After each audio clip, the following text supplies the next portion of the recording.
दोस्तों एक बार फिर से मैं आपके लिए Rajasthan police constable new vacancy 2025 apply online form fill up process की अपडेट लेके आ चुके हैं। कैसे आप राजस्थान पुलिस कांस्टेबल 9617 वैकेंसीज के लिए अपना फॉर्म अप्लाई कर सकते हो। लास्ट डेट की अपडेट है, केवल 3 दिन शेष रह गए हैं। आप जल्द से जल्द अपने फॉर्म अप्लाई कर ले, कहीं मौका हाथ से छूट न जाए। अंतिम समय में आपको कैसे अपना फॉर्म सबमिट करना होगा, किन किन बातों का आपको ध्यान रखना होगा, स्टेप बाय स्टेप कंप्लीट जानकारी आपको इस वीडियो में दी जाएगी। ऑनलाइन आवेदन करते समय आपको कोई भी ऐसी गलती या फिर मिस्टेक नहीं करनी होगी जिनको करने से आपके एप्लीकेशन फॉर्म रिजेक्ट हो सकते हैं। और ऑनलाइन आवेदन करते समय आपको कुछ महत्वपूर्ण बातों का भी ध्यान रखना होगा, तभी आपके एप्लीकेशन फॉर्म सक्सेसफुली सबमिट किए जाएंगे। अप्लाई करते समय आप क्वालिफिकेशन की डिटेल कैसे दोगे, कैसे आप पोस्ट प्रेफरेंस की डिटेल दोगे, कैसे आप यहां पर अपने डॉक्यूमेंट फोटोग्राफ सिग्नेचर अपलोड करोगे और कैसे रजिस्ट्रेशन से लेकर प्रिंट तक अपना फॉर्म अप्लाई करोगे। पूरी जानकारी के लिए आपको ये वीडियो शुरू से लेके एंड तक बिना स्किप किए हुए देखनी होगी। इस वीडियो को कंप्लीटली देखने पर ही आपके सभी सवाल और डाउट क्लियर होंगे। तो चलिए दोस्तों, बिना कोई वक्त गंवाए शुरू करते हैं Rajasthan police constable new vacancy form fill up की पूरी जानकारी। फॉर्म भरने से पहले आपको हमारी वेबसाइट IND सरकारी नौकरी के इस पेज पर विजिट करना होगा, जिसका लिंक आपको नीचे description plus first comment box में मिल जाएगा। और हमारे इस पेज पर विजिट करके आप यहां से राजस्थान पुलिस कांस्टेबल वैकेंसी का फॉर्म अप्लाई कर सकते हो।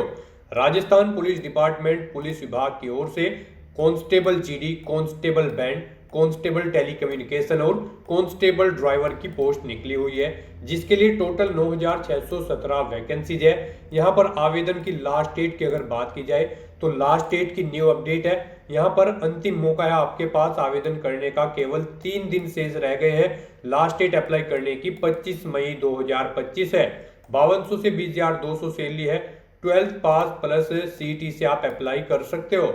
बात अगर एज लिमिट की जाए तो यहाँ पर एज लिमिट पोस्ट वाइज आप चेकआउट कर सकते हो। एप्लीकेशन फीस जो रजिस्ट्रेशन फीस है 600-400 रुपये है। यहाँ पर computer based test, physical medical test के आधार पे सिलेक्शन किया जाएगा।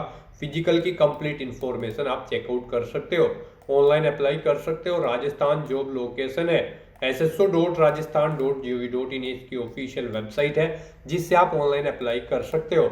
इंपोर्टेंट लिंक सेक्शन के अंतर्गत यहां से लास्ट डेट एक्सटेंडेड आप चेकआउट कर सकते हो, जो कि यहां पर 25 मई तक बढ़ा दी गई थी, पहले 17 मई थी। आप चेकआउट कर सकते हो। ऑफिशियल नोटिफिकेशन PDF लिंक पर क्लिक करके आप इसकी ऑफिशियल नोटिफिकेशन की PDF भी चेकआउट कर सकते हो।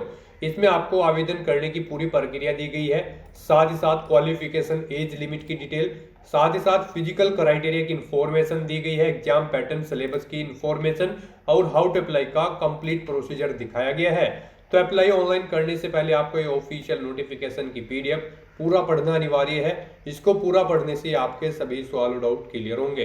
PDF रीड आउट करने के बाद में आपको अप्लाई ऑनलाइन लिंक पर क्लिक करना होगा, तो आपके सामने इसका ये ऑनलाइन आवेदन करने का ऑफिशियल पोर्टल ओपन हो जाएगा। गाइस, जिसके थ्रू आप इस भर्ती के लिए अप्लाई कर सकते हो। यहाँ पर रजिस्ट्रेशन करने की आपको जरूरत नहीं है, क्योंकि यहाँ पर केवल वही कैंडिडेट अप्लाई कर सकते हैं जिन्होंने Rajasthan CET common eligibility test senior secondary level 2024 में यहाँ पर सफलतापूर्वक अपना एग्जाम पास आउट कर लिया है। तो यहाँ पर जब आपने इस एग्जाम के लिए अप्लाई किया होगा तो आपने अपना 1 टाइम रजिस्ट्रेशन भी किया हुआ होगा। तो यहाँ पर आपको रजिस्ट्रेशन की जरूरत नहीं है, बस यहाँ पर आपको लॉगिन करना है। उसके लिए आपको अपनी डिजिटल आइडेंटिटी SSO ID या फिर यूजर नेम यहाँ पर एंटर करना है। उसके बाद आपको अपना पासवर्ड यहाँ पर एंटर करना है, ये कैप्चा कोड आपको यहाँ पर एंटर करना है। और गाइस, फिर आपको लॉगिन के ऑप्शन पर क्लिक करके अपने डैशबोर्ड में लॉगिन कर लेना है। लॉगिन करने के बाद आपका डैशबोर्ड कुछ इस तरह से शो होगा। यहाँ पर राजस्थान पुलिस के लिए अप्लाई करने के लिए आपको 2 ऑप्शन दिए गए हैं, police constable recruitment 2025 RajCop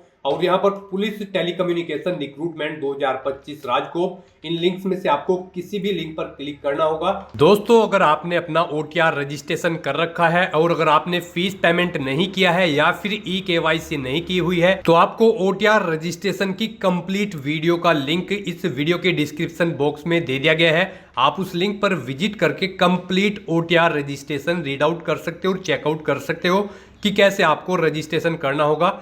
fees payment और ई-KYC आपको कैसे करनी होगी, स्टेप बाय स्टेप कंप्लीट जानकारी आपको दे दी गई है। जैसे कि हम आपको यहाँ पर police constable recruitment 2025 first link पर क्लिक करके अप्लाई करके दिखा रहे हैं। नेक्स्ट आपके सामने कुछ इस तरह से इंटरफेस होगा। अब गाइस यहाँ पर आपको Rajasthan CET 10+2 level senior secondary level 2024 का एप्लीकेशन नंबर यहाँ पर एंटर करना है। ये एप्लीकेशन नंबर आपको तब मिला होगा जब आपने फॉर्म अप्लाई किया होगा, और अगर आप इसे भूल चुके हैं तो आप इसे दोबारा से भी गेट कर सकते हैं। गाइस आपको यहाँ पर, जी हाँ दोस्तों, यहाँ पर आपको माई रिक्रूटमेंट के इस लिंक पर क्लिक करना है।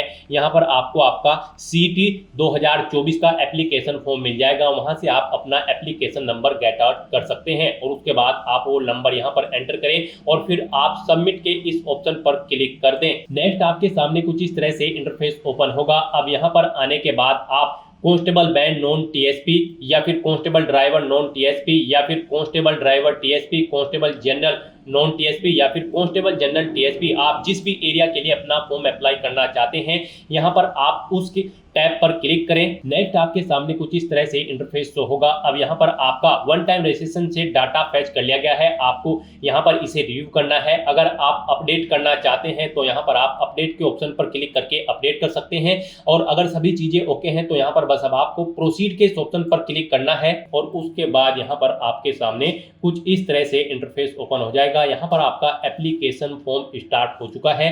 कुछ चीजें यहाँ पर आपको ऑटोमेटिकली फिल मिल गई है जो आपके रजिस्ट्रेशन टाइम पे आपने प्रोवाइड कराई थी, वो यहाँ पर आपको कुछ चीजें ऑटोमेटिकली फिल मिल गई है। अब यहाँ पर आने के बाद बस आपको अपनी माता का नाम यहाँ पर एंटर करना है। फिर यहाँ पर आपको अपनी श्रेणी सिलेक्ट कर लेनी है, आप किस श्रेणी से बिलोंग करते हैं। राजस्थान स्टेट से अलग कैंडिडेट अगर अप्लाई करते हैं तो केवल जनरल कैटेगरी कैंडिडेट अप्लाई कर सकते हैं। फिर यहाँ पर अगर आप विशेष दिव्यांगजन श्रेणी के अंतर्गत आते हैं तो यहाँ पर आप ऑप्शन सिलेक्ट करें किस दिव्यांगजन श्रेणी के अंतर्गत आप आते हैं। नहीं आते हैं तो यहाँ पर आप नॉट एप्लीकेबल ऑप्शन सिलेक्ट कर लें। उसके बाद यहाँ पर आपको उप विशेष दिव्यांगजन श्रेणी सिलेक्ट करनी है अगर आप दिव्यांगजन श्रेणी के अंतर्गत आते हो। उसके बाद यहाँ पर आपको अपनी श्रेणी का प्रमाण पत्र संख्या देनी होगी और फिर आपको बताना होगा कि क्या आपको स्रोत लेखक की आवश्यकता है। अगर है तो यहाँ पर आप स्वयं उसकी प्रबंध करेंगे या फिर विभाग को उसका प्रबंध करना है, यहाँ पर आपको ऑप्शन मिल जाएगा। और गाइस अगर आप यहाँ पर विशेष दिव्यांगजन श्रेणी के अंतर्गत नहीं आते हो तो फिर आगे के ये ऑप्शन आपको यहाँ पर डिसेबल्ड कर दिए जाएंगे। उसके बाद यहाँ पर आपको अपना रिलीजन सिलेक्ट करना है, अपनी वैवाहिक स्थिति मैरिटल स्टेटस आपको बताना है, आप मैरिड हो या फिर अनमैरिड हो या फिर डाइवोर्स हो, आप अपने अकॉर्डिंग ऑप्शन सिलेक्ट करें। उसके बाद यहाँ पर अगर आप मैरिड हो तो यहाँ पर आपको अपने जीवित बालक की संख्या देनी है और आपको यहाँ पर आपका मोबाइल नंबर ऑटोमेटिकली फिर मिल जाएगा। अपना व्हाट्सएप मोबाइल नंबर देना चाहते हैं तो वो यहाँ पर आप दे सकते हैं।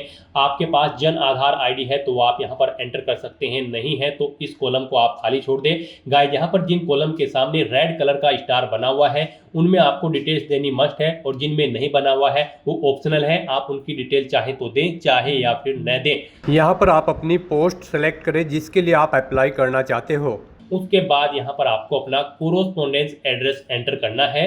कोरोस्पोंडेंस एड्रेस में आपको अपना स्टेट चुनना है, अपना डिस्ट्रिक्ट चुनना है, शहर या फिर गांव का नाम देना है, अपना पिन कोड देना है, अपना फ़ोन नंबर देना है, ये ऑप्शनल है। इस तरह से अपनी डिटेल्स फिल करने के बाद अब गाइस यहाँ पर आपको नेक्स्ट के इस ऑप्शन पर क्लिक कर देना है। फिर आपसे पूछा गया है जो मोबाइल नंबर और ईमेल ID आपने दी है क्या वो करेक्ट है।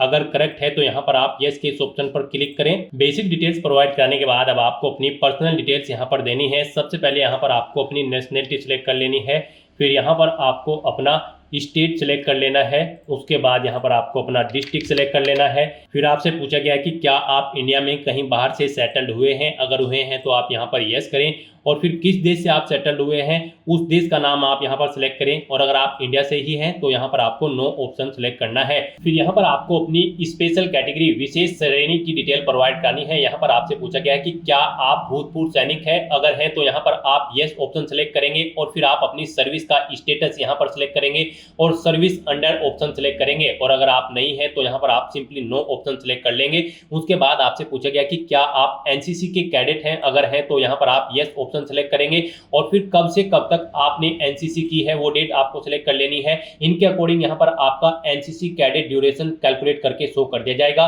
और फिर आपको यहाँ पर अपना एनसीसी सर्टिफिकेट नंबर सेलेक्ट कर लेना है, ए, बी या फिर सी। और अगर आपके पास एनसीसी नहीं थी, आप एनसीसी कैडेट नहीं थे, तो यहाँ पर आपको नो ऑप्शन सेलेक्ट करना होगा। फिर यहाँ पर आपसे पूछा गया कि क्या आप पूर्व में गृह रक्षा स्वयं सेवक रहे हैं। यहाँ पर अगर रहे हैं तो आप यस ऑप्शन सेलेक्ट करेंगे, कब से कब तक रहे हैं वो डेट आप यहाँ पर सेलेक्ट करेंगे और फिर यहाँ पर आप अपना बेल्ट नंबर देंगे। और अगर नहीं रहे हैं तो यहाँ पर आपको नो ऑप्शन सेलेक्ट करना होगा। आगे की डिटेल आपको डिसेबल्ड कर दी जाएगी, फिर आपको आगे की डिटेल प्रोवाइड नहीं करानी है। उसके बाद यहाँ पर आपसे पूछा है कि क्या आप मौजूदा राज्य सरकार के कर्मचारी हैं। अगर हैं तो यहाँ पर आप यस ऑप्शन सेलेक्ट करेंगे और फिर उसकी डिटेल देंगे, जैसे कि डेजिग्नेशन नेम और क्या आपके पास एनओसी नंबर है। और अगर नहीं है आप यहाँ पर मौजूदा राज्य सरकार के कर्मचारी, तो फिर आपको नो ऑप्शन सेलेक्ट करना होगा। आगे के ऑप्शन आपके डिसेबल्ड कर दिए जाएंगे। फिर यहाँ पर आपसे पूछा गया है कि क्या आपके पास यहाँ पर पुलिस से संबंधित विषयों में डिग्री या फिर डिप्लोमा है। अगर है तो आप यस करेंगे और फिर उसकी डिटेल देंगे, नहीं है तो यहाँ पर आप नो ऑप्शन सेलेक्ट कर लेंगे। फिर आपको अपनी एडिशनल कैटेगरी की डिटेल देनी है, यहाँ पर आप इस चेकबॉक्स को ओके करेंगे। आपसे पूछा गया है फिर उसके बाद क्या आपके खिलाफ कभी कोई प्राथमिकी दर्ज की गई है, यानी कि कोई एफआईआर हुई है। अगर हुई है तो यहाँ पर आप सेलेक्ट करेंगे और उसकी डिटेल देंगे, नहीं हुई है तो यहाँ पर आप नो ऑप्शन सेलेक्ट कर लेंगे। और उसके बाद गाइस यहाँ पर आपको नेक्स्ट के इस ऑप्शन पर क्लिक कर देना है। नेक्स्ट यहाँ पर आपको अपनी एजुकेशनल क्वालिफिकेशन की डिटेल प्रोवाइड करनी है। सबसे पहले यहाँ पर आपको इस चेकबॉक्स को ओके करना है। उसके बाद यहाँ पर आपको अपनी 10वीं और 12वीं क्लास की डिटेल देनी है। गाइस यहाँ पर इस भर्ती में पार्टिसिपेट करने के लिए आपका 12वीं क्लास पास आउट होना जरूरी है किसी वेल रिकॉग्नाइज्ड बोर्ड से, प्लस यहाँ पर आपका राजस्थान सीटी 10+2 लेवल एग्जाम भी पास आउट होना जरूरी है, तभी आप अप्लाई कर पाओगे। और कांस्टेबल ड्राइवर पद के लिए यहाँ पर आपके पास लाइट मोटर व्हीकल या फिर heavy motor vehicle driving licence भी होना जरूरी है। तो यहाँ पर अब आपको अपनी एजुकेशनल क्वालिफिकेशन की डिटेल देनी है। इसमें सबसे पहले आपको अपनी 10वीं क्लास की डिटेल देनी है। यहाँ पर आप अपने सब्जेक्ट का ग्रुप बताएं, आपके पास 10वीं में यहाँ पर आर्ट, कॉमर्स, साइंस या फिर कौन कौन से सब्जेक्ट थे वो आप एंटर करें। बोर्ड या यूनिवर्सिटी का नाम दें यहाँ पर। उसके बाद आप अपना 10वीं का रोल नंबर दें। फिर परीक्षा का परिणाम यहाँ पर आप सेलेक्ट करें, परसेंटेज में था, ग्रेड में था या फिर सीजीपीए में। पासिंग ईयर यहाँ पर आप सेलेक्ट करें, फिर अपनी परसेंटेज यहाँ पर आप मेंशन कर दें 10वीं की। उसके बाद ऐसे ही यहाँ पर आपको अपनी 12वीं क्लास की डिटेल देनी है। यहाँ पर भी आपको अपने सब्जेक्ट ग्रुप बताना है, आर्ट, कॉमर्स या फिर साइंस। उसके बाद यहाँ पर आपको अपने बोर्ड का नाम देना है जिससे आपने अपनी 12वीं क्लास पास आउट की है। अपना 12वीं का रोल नंबर एंटर करना है। परीक्षा का परिणाम आपका परसेंटेज, सीजीपीए या फिर ग्रेड में है वो आपको सिलेक्ट करना है। पासिंग ईयर यहाँ पर आपको सिलेक्ट कर लेना है और अपनी परसेंटेज यहाँ पर आपको एंटर कर देनी है। इस तरह से यहाँ पर आपको अपनी 10वीं और 12वीं क्लास की डिटेल प्रोवाइड करनी है। रही बात सीटी 10+2 की, तो वो आपसे स्टार्टिंग में ही एप्लीकेशन नंबर मांगा गया था। यहाँ पर वही कैंडिडेट केवल अप्लाई कर सकते हैं जिन्होंने सीटी 10+2 लेवल की जो कॉमन एलिजिबिलिटी टेस्ट है उसे पास आउट किया हुआ है। तो यहाँ पर अब आपको अपनी क्वालिफिकेशन की डिटेल प्रोवाइड कराने के बाद फिर आपको नेक्स्ट के इस ऑप्शन पर क्लिक कर देना है। नेक्स्ट यहाँ पर आपको अपना फोटो और सिग्नेचर अपलोड करने हैं। गाइस यहाँ पर आपका जो फोटो होगा वो 50 KB से 100 KB के बीच में होना चाहिए, जेपीजी या फिर जेपीईजी फॉर्मेट में होना चाहिए। और सिग्नेचर आपके 20 KB से 50 KB के बीच में होने चाहिए, जेपीजी या फिर जेपीईजी फॉर्मेट में होने चाहिए। तो यहाँ पर आपको चूज फाइल बटन पर क्लिक करना है, फाइल को सिलेक्ट कर लेना है और 1 बाय 1 करके अपना फोटो और सिग्नेचर यहाँ पर अपलोड कर देने हैं। उसके बाद यहाँ पर आपकी बॉडी पर कोई कट या तिल का निशान है तो उस जगह का नाम यहाँ पर आपको एंटर करना है। अगर नहीं है तो यहाँ पर आपको नो मार्क एंटर कर देना है। और उसके बाद गाइस यहाँ पर आपको नेक्स्ट के इस ऑप्शन पर क्लिक करना है। नेक्स्ट आपके सामने कुछ इस तरह से इंटरफेस ओपन होगा। आपको आपके एप्लीकेशन फॉर्म का पूरा प्रीव्यू यहाँ पर शो कर दिया गया है। आपको सभी डिटेल्स केयरफुली चेकआउट करनी है। पेज को नीचे स्क्रॉल डाउन करना है, डिक्लेरेशन सेक्शन में आना है, इस चेकबॉक्स को ओके करना है। कहीं पर कोई मिस्टेक है तो आप यहाँ पर अपडेट ऑप्शन पर क्लिक करके अपडेट कर सकते हो। और अगर सभी चीजें ओके हैं तो बस यहाँ पर अब आपको फाइनल सबमिट के इस ऑप्शन पर क्लिक कर देना है। जैसे ही आप फाइनल सबमिट ऑप्शन पर क्लिक करेंगे आपके रजिस्टर्ड मोबाइल नंबर पर एक ओटीपी आएगा। वो ओटीपी आपको यहाँ पर एंटर करना होगा और अपना फॉर्म सबमिट कर देना होगा। इस तरह से यहाँ पर आपका एप्लीकेशन फॉर्म सक्सेसफुली सबमिट हो जाएगा। और उसके बाद आप अपने डैशबोर्ड में जाकर उसका स्टेटस चेकआउट कर सकते हो और अपने एप्लीकेशन फॉर्म का एक हार्ड कॉपी प्रिंट आउट ले सकते हैं फ्यूचर यूज के लिए, फ्यूचर रेफरेंस के लिए। तो दोस्तों ऐसे आप राजस्थान पुलिस कांस्टेबल 9617 पोस्ट के लिए अपना फॉर्म अप्लाई कर सकते हो बिना कोई मिस्टेक किए हुए। आज की इस वीडियो में बस इतना ही। आई होप ये वीडियो आपको पसंद आई होगी। अगर पसंद आई हो तो इसे लाइक और शेयर करें। चैनल पर नए हो तो इसे सब्सक्राइब कर लें। Thanks for watching.